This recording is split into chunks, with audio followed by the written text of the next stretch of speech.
Hello everybody, అందరికీ నమస్కారం. నాగబాబు గారేమో సాక్షాత్తు ఆయన ఎఫిడవిట్లో 55 కోట్లు మ్యూచువల్ ఫండ్స్లో పెట్టానంటారు. మురళీమోహన్ గారేమో అసలు ఈ స్టాకులు మ్యూచువల్ ఫండ్లు వద్దు, ల్యాండ్ మీద పెట్టుకుంటే బెటర్ అంటారు. సరే, ఇవన్నీ కాదు, పొరపాటున ఏమన్నా స్టాక్స్లోనో మ్యూచువల్ ఫండ్స్లోనో పెడితే నాలెడ్జ్ లేక నష్టపోయిన వాళ్ళు ఉన్నారు. What is the right way of investing money into mutual funds? దీని గురించి కాస్త డీటెయిల్గా మాట్లాడడానికి we have with us guest today Sairam గారు, మన ఫినాన్షియల్ పర్సనల్ ఎక్స్పర్ట్. సో ఆయనతో మాట్లాడదాం, బోలెడు విషయాలు తెలుసుకునే ప్రయత్నం చేద్దాం. హలో సాయిరామ్ గారు, నమస్తే. హాయ్ దిత్య గారు, ఎలా ఉన్నారు? ఫైన్ అండి. It's very pleasure to meeting you. Same here sir, same here. Thank you so much. So బేసిక్గా ఒక పని చెప్పండి, ఒక middle class family earner mutual ఫండ్స్లో ఎందుకు ఇన్వెస్ట్ చేయాలి? సో అంటే మనకి ఎక్కువ రిటర్న్ రావాలంటే ఏదైనా స్టాక్స్ లేదా రియల్ ఎస్టేట్, ఈ రెండే ఆప్షన్స్ అండి. సో రియల్ ఎస్టేట్కి వచ్చేసరికి హెవీ అమౌంట్స్తో పెట్టాలి. సో 1 ఎకరం పొలం కొనాలంటే మీరు లక్షల్లో తీసుకొచ్చి పెట్టాల్సి వస్తుంది, కోట్లు కొన్నిసార్లు అయితే, ప్లేసెస్ బట్టి కోట్లు కూడా అవుతుంది. అదే మీరు అంత పెద్ద అమౌంట్లు లేనప్పుడు చిన్న చిన్న అమౌంట్స్తో మీరు పెట్టాలనుకుంటే ఏదో స్టాక్స్ కానీ మ్యూచువల్ ఫండ్ కానీ కరెక్ట్ అవుతాయి. సో మ్యూచువల్ ఫండ్స్లో పెట్టేటప్పుడు ఏంటంటే వాళ్ళు స్టాక్స్ని వాళ్ళే ఫండ్ మేనేజర్లు అనలైజ్ చేస్తారు. అసలు ఒక స్టాక్ని అనలైజ్ చేయాలంటే ఎంత స్కిల్ కావాలి, అసలు ఆ బిజినెస్ మోడల్ మనకు అర్థం కావాలి, రీసెర్చ్ చేసే స్కిల్ ఉండాలి మనకి. ఫర్ ఎగ్జాంపుల్, ఒక అమెజాన్ స్టాక్ ఉంది, అందులో మనం ఇన్వెస్ట్ చేయాలంటే అసలు అమెజాన్ బిజినెస్ మోడల్ ఏంటి?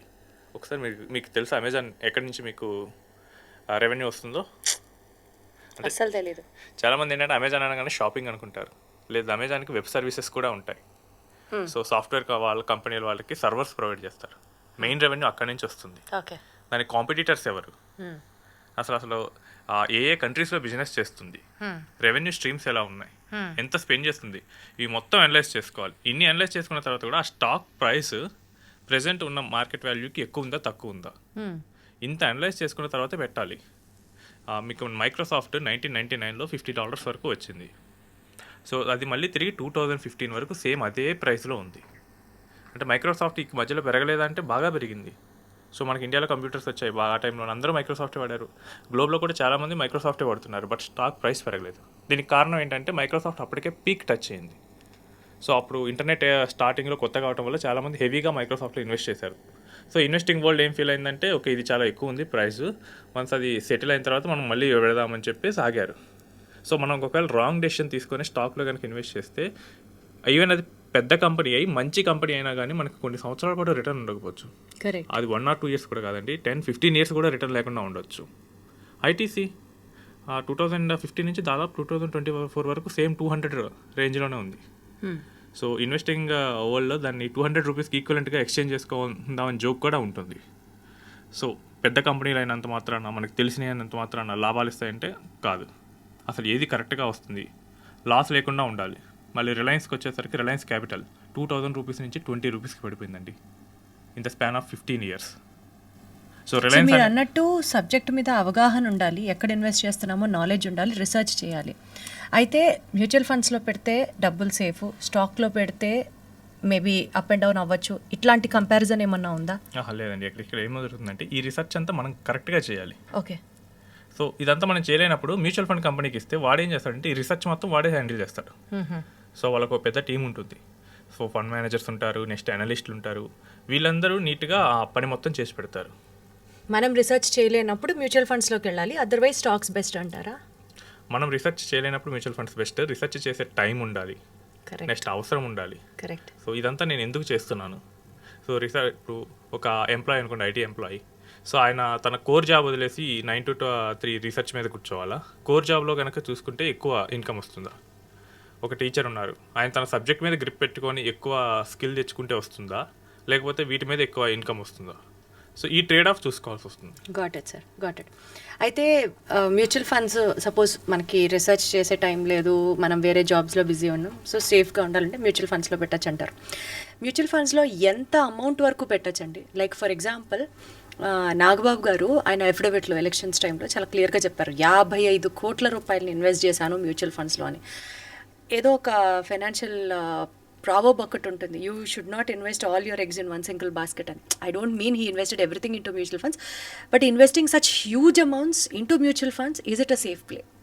ఒకసారి ఆ అఫిడవిట్లో ఇంకా డ్రా డౌన్ చేస్తే ఆల్మోస్ట్ అసెట్స్ వచ్చేసి 140 crores ఉంటాయి, అందులో 55 పెట్టారు. సో ఆల్మోస్ట్ 1/3 కాబట్టి నో ప్రాబ్లం.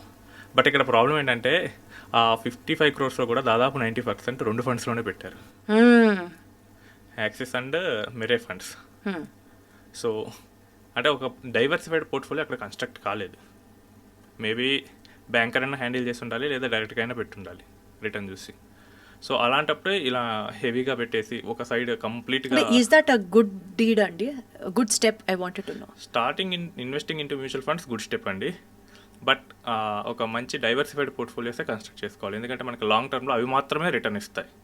సార్ ఇప్పుడు suppose for example financial knowledge ఎక్కువ లేని వాళ్ళు ఉంటారు. సపోజ్ నాకు తెలియదు అసలు ఈ స్టాక్స్ మ్యూచువల్ ఫండ్స్ గురించి, ఇప్పుడే కొంచెం నేర్చుకుంటున్నా. నాకు చెప్పిన వాళ్ళు ఇచ్చిన ఒక రా ఎగ్జాంపుల్ మీతో షేర్ చేసుకుంటున్నాను. Tell me if it is wrong or right. Suppose మీ దగ్గర కొంత ఫీడ్ ఉంది, ఒక హెన్ ఫీడ్ ఉంది మీ దగ్గర.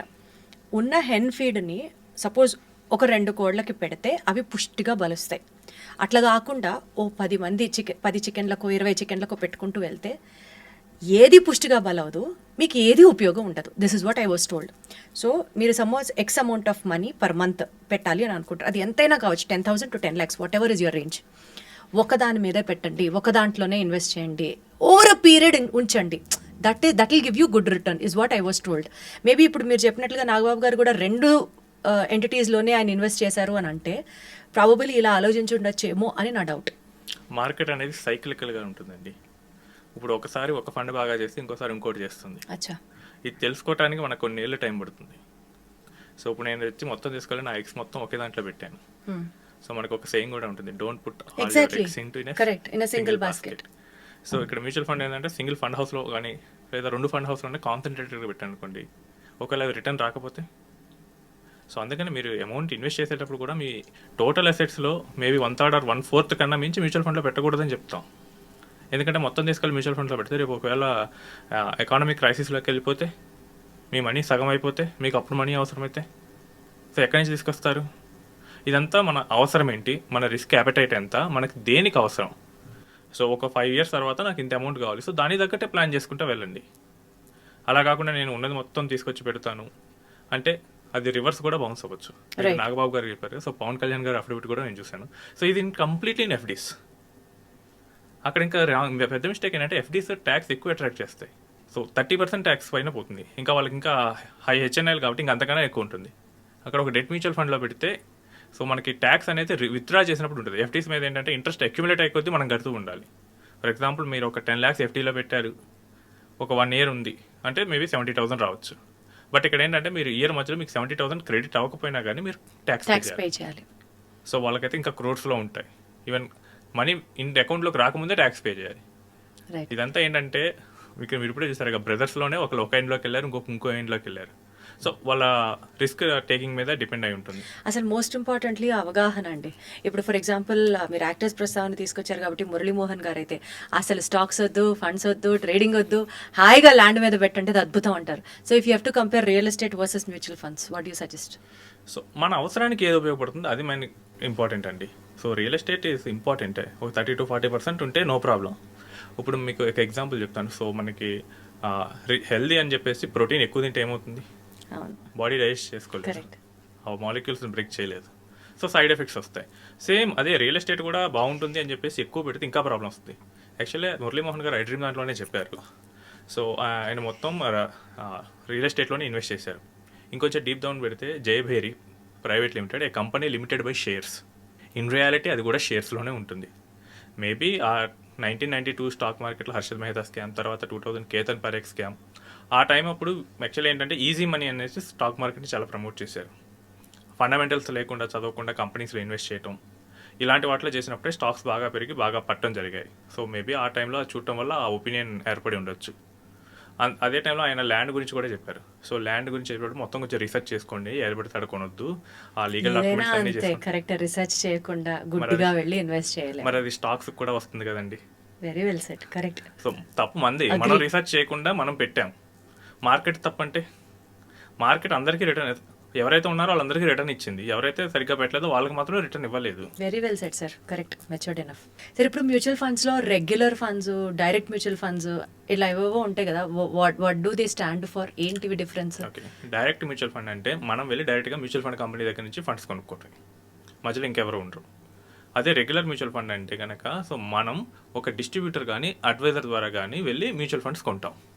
ఇక్కడ ఏంటంటే మధ్యలో ఒక థర్డ్ పర్సన్ ఉన్నాడు. సో మీరు వెళ్ళి కొనేటప్పుడు ఏంటంటే మ్యూచువల్ ఫండ్ కంపెనీకి అయిన ఎక్స్పెన్సెస్ మాత్రం వాళ్ళు కన్సిడర్ చేస్తారు. అదే డిస్ట్రిబ్యూటర్ ద్వారా కొంటే కనుక డిస్ట్రిబ్యూషన్ ఎక్స్పెన్సెస్ కూడా ఉంటాయి. ఈ రెండింటి మధ్య ఒక 0.7 to 0.8% తేడా ఉంటుంది. అంటే సర్వీస్ వాళ్ళు ప్రొవైడ్ చేస్తున్నారు కాబట్టి సర్వీస్ ట్యాక్స్ లాగా అనుకోవచ్చు. అంతేనండి. ఫర్ ఎగ్జాంపుల్ మనం పోయి డాక్టర్ దగ్గరికి వెళ్ళి ట్రీట్మెంట్ తీసుకుంటే doctor will charge his fee. So ఒక 500 రూపీస్ ఆయన ఫీజు తీసుకుంటారు. సేమ్ అదే విధంగా మ్యూచువల్ ఫండ్స్లో అంటే కమిషన్ బేసిస్ తీసుకుంటారు. సో మనకేంటంటే మీరు పోయి యూ వాంట్ ఏ సోప్, మీరు పోయి డైరెక్ట్గా సోప్ ఫ్యాక్టరీలో కొనుక్కుంటే మీకు చీప్ వస్తుంది. అదే మీరు దగ్గరలో ఉన్న ఇంటి దగ్గర ఉన్న రిటైల్ షాప్లో కొనుక్కుంటే వాళ్ళు లాభం వేసుకొని ఇస్తాడు. సేమ్ మ్యూచువల్ ఫండ్ కూడా అంతే. సో కొనాలా వద్దా అనుకుంటే మీకు ఎక్కువ మొత్తంలో కావాలి సోప్స్, మీకు మొత్తం ఆ స్కిల్ ఉంది అనుకుంటే దెన్ యూ కెన్ డైరెక్ట్లీ వెళ్ళొచ్చు. అలా లేదు నాకు చిన్న మొత్తంలోనే కావాలంటే మీ దగ్గర ఉన్న షాప్కి వెళ్ళొచ్చు. అస్సలు లేదు సార్, అస్సలు లేదు, నాకైతే అస్సలు లేదు. ఒకటి ఏంటంటే ఈ లేదు అనేది కూడా తెలుసుకోవటం ఇంపార్టెంట్, చాలా ఇంపార్టెంట్. సో చాలా మంది ఏం చేస్తారంటే నేను చూస్తుంటాను యూట్యూబ్లో వాటిలో చూస్తారు, గూగుల్లో. సో ఒక 2 సార్లు 4 వీడియోస్ బాగానే చూసేసి ఒక గూగుల్ ఏంటంటే ఆ టైంలో ఉన్న మార్కెట్ కండిషన్స్ అంతా చూసేసి ఇక నన్ను మించిన ఎక్స్పర్ట్ లేడని చెప్పేసి స్టార్ట్ చేస్తారు. ఒకసారి మార్కెట్ కనుక రివర్స్ అయితే చాలు. యాక్చువల్లీ మన మార్కెట్ రివర్స్ అయింది. ఆ టైంలో చాలా మంది నాకు ఫోన్ చేస్తున్నారు. సో ఏం క్యాష్ ఉన్నా కానీ వాళ్ళు పెట్టట్లేదు. బట్ మనకు ప్రోబ్ ఏంటంటే మార్కెట్లో అందరూ భయపడేటప్పుడే మనం ఇన్వెస్ట్ చేయాలి. ఎందుకంటే అప్పుడు రేట్లు తక్కువ ఉంటాయి. గోల్డ్ విషయంలో అయితే మాత్రం ఎగబడి ఉంటారు. రేట్లు పడిపోతే కనుక అబ్బా రేట్లు పడిపోయినాయి అని చెప్పేసి స్టార్ట్ చేస్తారు. So same will apply to real estate, same will apply to mutual funds కూడా, same will apply to stocks కూడా. సో స్టాక్ కనుక తక్కువలో ట్రేడింగ్ అవుతుంటే కనుక మనం కొనొచ్చు. మ్యూచువల్ ఫండ్ కూడా అంతే. Got it sir. సార్ ఇప్పుడు ఇన్వెస్టింగ్కి ట్రేడింగ్కి మధ్యలో ఉండే డిఫరెన్స్ ఏంటండి? ఓకే, ఇన్వెస్టింగ్ అంటే అండి సో మనం ఒక కంపెనీని కనుక ఒక స్టాక్ని కానీ మనం సెలెక్ట్ చేసుకొని అది ఒక లాంగ్ టర్మ్లో మనం మనీని ఉంచాలి. It's not a short term. ఒక 10 to 15 years లేదా 20 years అలా మనీ ఉంచాలి. అదే ట్రేడింగ్ అనుకోండి, సో వాళ్ళు ఏంటంటే ఇక్కడ ఇన్వెస్టింగ్లో ఏంటంటే మనం ఫండమెంటల్స్ చూస్తాం, కంపెనీ మంచిదా కాదా, సో అదిలో ఉంటే డబ్బు పెరుగుతుందా లేదా. సో మన రియల్ ఎస్టేట్ అనాలజీలోకి వస్తే ఒక ల్యాండ్ కొనేటప్పుడు అది మంచిదా కాదా, దాని చుట్టూ లీగల్ ఇష్యూస్ ఏమైనా ఉన్నాయా, డెవలప్మెంట్ వస్తుందా లేదా, రేటు పెరుగుతుందా లేదా, ఇన్ని చూసుకుంటాం కదా. సేమ్ అదంతా అనాలిసిస్ అంతా మనం స్టాక్ కూడా చేస్తాం. ఆ కంపెనీ మంచిదా లేదా, ఆ ప్రమోటర్స్ ఎలా ఉంటారు, సో మనం మనీ పెడితే అది ఎంత పెరగవచ్చు, current price of the stock ఎంత ఉంది, ఫ్యూచర్లో ఎంత పెరగచ్చు, వీటి అన్నిటిని అనలైజ్ చేసుకొని చేస్తాం. అది లాంగ్ టర్మ్కి వస్తుంది. ఇందులో ఏంటంటే ఫండమెంటల్స్ బాగలేని కంపెనీస్లో పెట్టరు. సో ఫర్ ఎగ్జాంపుల్ ఆ కంపెనీ ప్రమోటర్ మీద ఎలిగేషన్స్ ఉన్నాయనుకోండి, వీళ్ళు తీసుకెళ్ళి జనాల డబ్బులను ఏదో చేస్తారు. అందుకని అలాంటి వాటిలో చూడకుండా మంచి కంపెనీస్, మంచిగా పెరిగే స్కోప్ ఉన్న వాటిలోనే ఇన్వెస్ట్ చేస్తారు. అదే ట్రేడింగ్కి వచ్చేసరికి వాళ్ళు అసలు ఇవేం పట్టించుకోరు. సో వాళ్ళు ఏంటంటే స్టాక్లో ఉన్న చార్ట్స్ చూస్తారు. ఈ రోజు ఎంతమంది కొంటున్నారు, ఎంతమంది అమ్ముతున్నారు, దీన్ని బట్టేసి ఒక ఎస్టిమేషన్కి వస్తారు. ఓకే, ఈ రోజు ఈ స్టాక్ని ఎక్కువ మంది కొంటారు అంటే వీళ్ళు ఇప్పుడే కొట్టేసి ఎక్కువ మంది కొన్నాక అమ్మేస్తారు. సో ఇది ఒక రోజు కూడా చేయొచ్చు. సో దాన్ని ఈ రోజే కొని ఈ రోజు అమ్మేస్తే దాన్ని ఇంట్రాడే ట్రేడింగ్ అంటారు. ఓకే, జనరల్గా ఇది ఏంటంటే less than 1 year ఉంటుంది. సో షార్ట్ టర్మ్ అంటే మేబీ 1 day ఆర్ ఉండొచ్చు, 1 week ఉండొచ్చు, 1 month ఉండొచ్చు. సో వీళ్ళ గోల్ ఏంటంటే సో ఈ స్టాక్ని ఎక్కువ మంది కొంటారంటే కనుక వాళ్ళు ముందే కొనేసి పెట్టుకుంటారు. సో ఇదంతా ఓన్లీ వీళ్ళ అనాలిసిస్, ఆ కంపెనీ యొక్క ఫండమెంటల్స్ వీటేమీ చూడరు. సో ఇక్కడ కనుక వాళ్ళ అనాలిసిస్ రైట్ అయ్యి, వాళ్ళ అనాలిసిస్ కూడా కదా గెస్ రైట్ అయితే కనుక డబ్బులు వస్తాయి. ఈ ట్రేడింగ్ చేసేటప్పుడు ఎలా ఉంటుందంటే కనుక ఒక స్టాక్ ఉందండి, సో 10 రూపీస్లో ట్రేడ్ అవుతుంది. సో దాన్ని 10లో కొంటారు, 12కి అమ్మేస్తారు.